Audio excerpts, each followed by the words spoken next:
Melodyne. Almost since its inception, pitch correction and more specifically Melodyne have kind of gotten a bad rap, criticized by both artists and listeners for sounding fake or allowing people with no skill to be able to sing. The funny thing is, most artists in the modern day use this type of software, like rappers, country singers, and pop artists. It's basically unavoidable at this point. Its history in the music industry runs deep, and many people have wildly mixed feelings on the matter. Whether you view it as a creative tool or a crutch, there's one thing that's remained constant. It's definitely not going away anytime soon. But regardless of your feelings on it, I think it's important to understand where it all came from and why so many artists are taking advantage of it and criticizing it. If you don't already know, Melodyne is a piece of software that allows you to correct the pitch of your voice or instruments by importing audio into it. It can do much more than that, but that's the gist of it.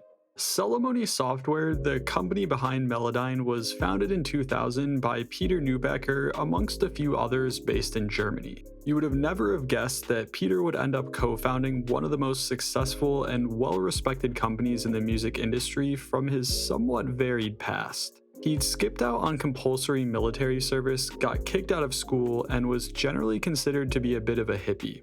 Having zero experience in the field of software development, it was almost a miracle that Peter met one of his co-founders, Karsten, and they both realized that they had an interest in studying harmonics. They started a research experiment that was examining numerical and musical relationships, which eventually led to them creating Melodyne. It was presented in 2001 at the Winter NAMM show and won numerous awards for its unique approach to the problem of pitch correction. Melodyne would go on to completely change how people thought about pitch correction, as well as leapfrogging over Autotune's admittedly robotic-sounding results. Let's explore why artists use it, as well as how it's changed over the years, going from a fairly unknown program to being called the industry standard for pitch correction. First off, the interface was world-class in comparison to what we previously had. Granted, it's a bit intimidating at first, but you can quickly familiarize yourself with it and get to work on editing anything that you want. When Melodyne came out, it was one of the first pieces of software that visualized the pitch correction process. Before Melodyne, Autotune could target specific pitches for syllables or words, however, it was done by MIDI input rather than through its own interface. For the first time ever, it felt like engineers had total control over a vocal performance in basically any aspect. You were now able to chop up a performance very finely to tune microscopically small parts of a syllable or word and move them at will. Not only that, but it gave you a visualization of where the pitch was during a performance at any time, shown through the squiggly line laid on top of the waveform. And whenever you would import a new melody into it, it'll guess its tempo, and from my experience has been near 100% accurate. You can retime very tiny portions of the performance as well without affecting the quality by warping it, which saves time on having to re-record your vocals if they were slightly off time. However, I think the two most important things, at least in my opinion, are the pitch modulation and pitch drift sliders. The pitch modulation is represented as a percentage and shows you how much you want your voice to be modulated towards or away from perfect pitch. This is where you can make minute or extreme adjustments to sound like a melodic rapper, or just nudge your performance to be more consistent. The other is pitch drift, and to me, the case I've found for using this slider most effective is controlling vibrato so it becomes more centered. From my understanding, lowering your pitch drift will average the most extreme peaks and valleys over a specific note. As you bring it down, it'll push your performance more towards the center without altering the pitch heavily like the modulation slider does. You can get absolutely stunning results with this tool without anyone knowing the performance was ever even touched. Even from the start, the feature set of Melodyne was absolutely wild, and while it was definitely missing some key things like normalization of your audio and the ability to edit sibilants within the editor, it was still above the rest in my opinion. In 2009 though, one of the most important things happened with an update to Melodyne called DNA, or Direct Note Access. To put it simply, Melodyne has the ability to extract individual notes in polyphonic audio samples. For instance, if you strum a guitar chord and import it into Melodyne, it can identify each of the notes in the chord and allows you to edit them individually. This was absolutely groundbreaking because it was thought to be impossible until Melodyne did it. You can create entirely new chords from existing ones if you want, or more importantly, you can tune one note out of many in a chord that might be slightly out of tune or out of time. The only thing it can't do is guess right every time, so some manual note assignment may be necessary to tell Melodyne what each note in the chord is so that you can adjust it accordingly. But even so, I think it's still impressive that we even have this capability at all.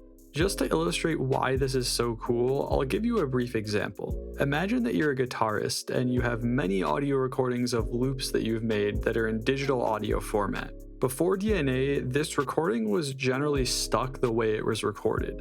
Of course, you can make broad strokes and adjustments such as adding effects or putting an equalizer on it, but the notes would be forever cemented as they were recorded. Now let's say you had one of these recordings that you really wanted to use because you liked the way you played it, but you realize one chord is slightly out of tune, ruining the whole vibe of the project you're making. With Melodyne, you no longer have to re-record the sample and try to perfectly replicate it, you can just fix the out of tune note. Anyways, let's move on to some of the people who used it. The first commercial instance that I could find on the internet was with the band A Perfect Circle. Their 2003 album 13th Step featured a song called The Noose in which you can clearly hear Melodyne being used to the extreme. In the song, it seems as though the singer is holding notes exactly on pitch for the entire duration of the note without any variation. It's fairly obvious when this is happening because no human can truly stay exactly on the frequency of a specific note with any meaningful consistency. It sounds artificial, but not truly robotic like the very sharp pops and clicks that you hear with autotune.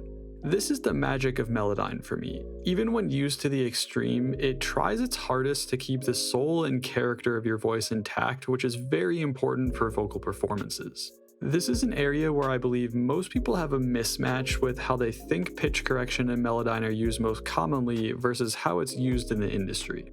Of course, there are many artists who use Melodyne to achieve this effect of perfect pitch, specifically in melodic rap. However, this isn't always the case. In a majority of scenarios on pop, rock, or country songs, you'd be hard-pressed to pick out songs which are using it and which are not because of how subtly it's being used. I think you'd be surprised how many artists in the modern day use Melodyne not because they can't sing, but rather to correct small errors or as a creative choice. To me at least, this is no different than tuning a guitar or making small warping adjustments to make your timing on instruments more consistent. In fact, some of the most creative artists out there are using tools like these to make something truly unique. Imogen Heap, for example, uses Melodyne to great effect to create angelic sounding harmonies in the song Hide and Seek off the 2005 album Speaking for Yourself. The combination of a vocoder and Melodyne sounds absolutely wild and was a breath of fresh air in the mid-2000s. Of course, there were other artists out there using these tools like Daft Punk before this, but it just goes to show how important plugins like Melodyne are for pushing the industry forward. Now, how could I make a video on Melodyne without showing an example of it in action?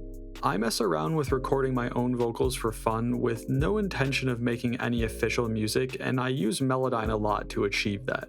This is a short clip that uses Melodyne to its absolute extreme, pushing my voice into the territory of perfect pitch even though I have no idea how to sing.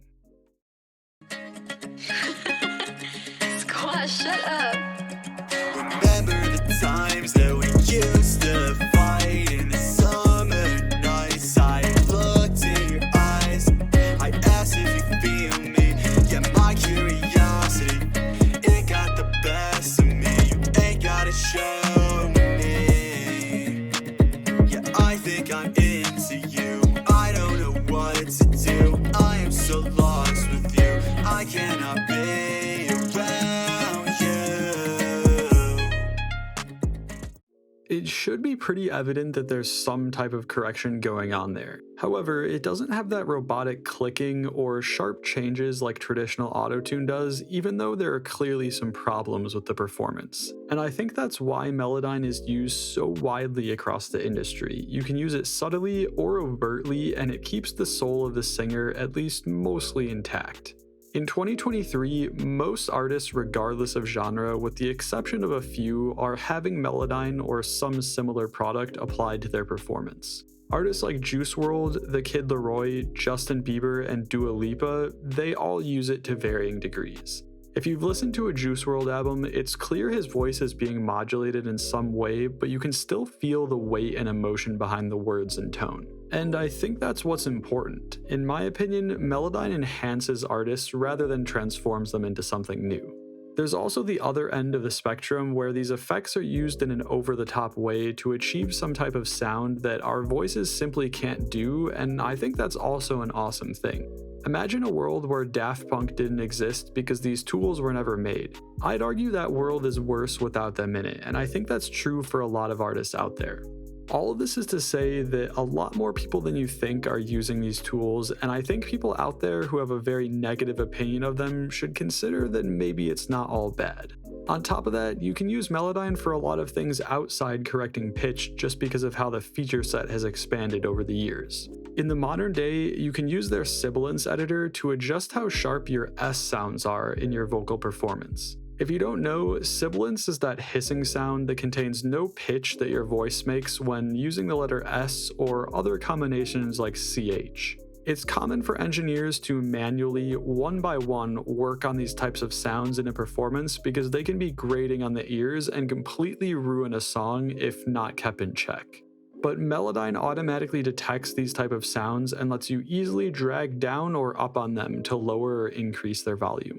Melodyne can even be used to normalize the volume between words when singing. Oftentimes, singers will be louder or quieter during certain parts of their verse or chorus, leading to there being an imbalance in the song.